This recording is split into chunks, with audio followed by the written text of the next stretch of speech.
Why did he put you in the danger? I didn't go after because it would not make difference. Okay, it would make difference, but it made some differences in later stages, which we're gonna see now. Another video, how the career moved on. 23-year-old Mika Häkkinen, qualifying in the Lotus, did a wonderful job this weekend. Last year, he was the Formula 3 British champion. This year, in his first start, he's showing just how well he can do. His impressive performance in Macau, combined with his healthy confidence, caught the attention of the Lotus team principal. And in the following season, the Finnish driver made his Formula 1 debut. By that time, Lotus was no longer the amazing team it once was. And in the 90s, it was in decline. However, this actually worked in the young Finnish driver's favor, as he drew even more attention to himself. It only took him 3 races, and that time, the entire Formula 1 world was talking about him.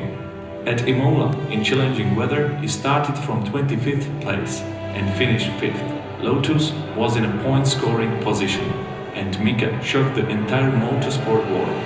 No one saw this coming. In the 1992 season, he scored points 6 times and even finished 4th twice.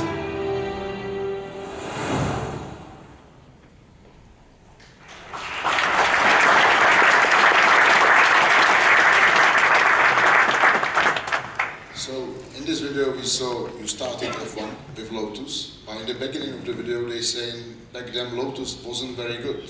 The team wasn't very good. Did you think about it, or did you just wanted to get in the F1, doesn't matter what, I get in any team, longest I'm in there?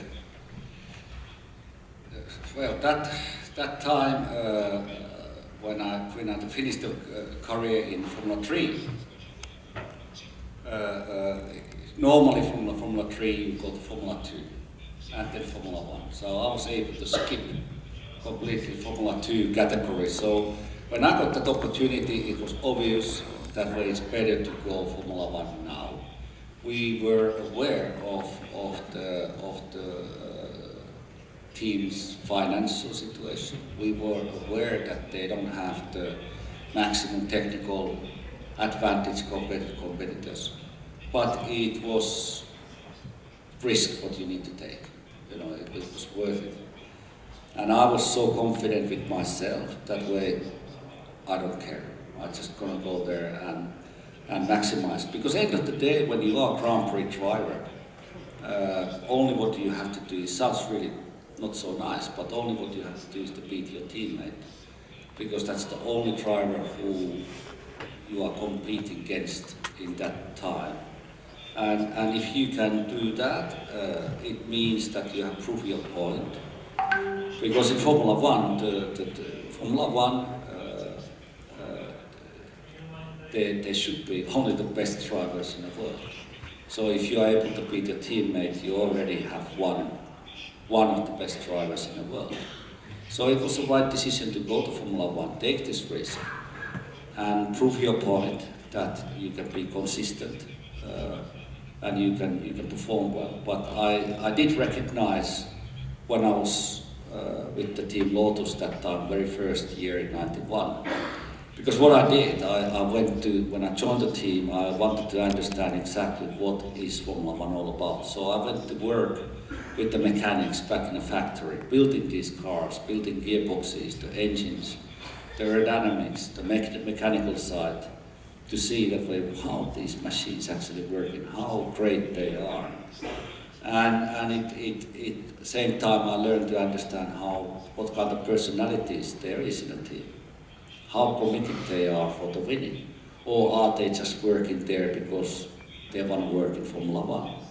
And very quickly made me to realize that there is 1 or 2 good people in the team, but all the rest is just coming because they need a job, they want to be part of Formula 1, and that's not what I'm not looking for. I'm looking for that where everybody is committed to win, and they do anything to make this team to win, and that was not good, you know. But anyway, I just had to keep my foot down and do the best what I can do.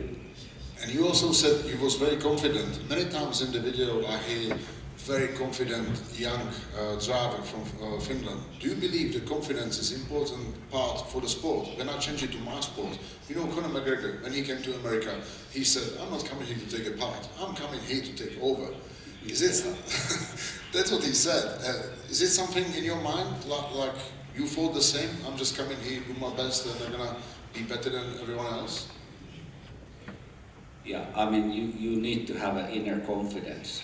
Inner confidence that way you believe in, you understand in your abilities, your talent. You need to be 100% sure about that. But that's not enough. You know, that is not enough. You have to be strong enough also to able to demand and make the world and your surroundings to understand that way. I am here, car is here, team is here. So, because I'm here, I can only take this car and team to a certain position, but this is the limit. So the top teams, the best teams take me, and I can take you to victory. And this has to be a very clear message when you are communicating. But it's not so easy either, because when you're talking about when your driver is 23 years old, you don't have yet too much experience. So one sense,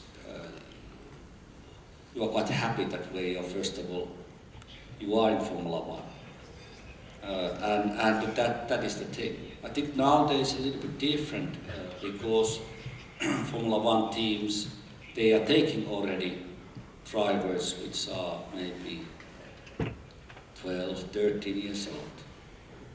The teams are already start developing these 12, 13 years old drivers, becoming one day driver for the A team, like a Red Bull team or McLaren or Mercedes. They are taking young kid, which is 12, and they're developing this driver to understand what is Formula One all about. And when they turn out to be 18, 19, they are ready to come to Formula One. But in my time, that was not the case. I was asking about confidence because you also said when you was going to the new team, the only one thing you had to do is to beat your teammate. I'm asking because the next video is when you're changing the team and your teammate was Ayrton Senna.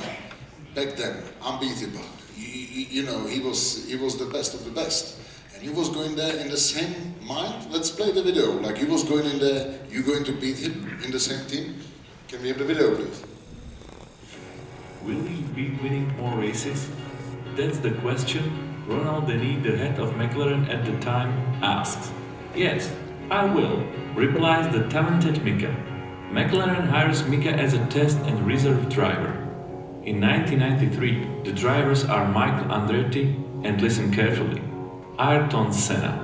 Mika collects advice from the best driver and tries to learn as much as he can. With 3 races left in the season, Michael Andretti isn't performing at his best, so McLaren's management decides to give the test driver a chance. This is Mika's moment. In his first qualifying, he even beats Ayrton Senna. He crashes in the race, but in the next race, he makes it to the podium for first time. I think it's a very good start for him and a very good way to finish for me.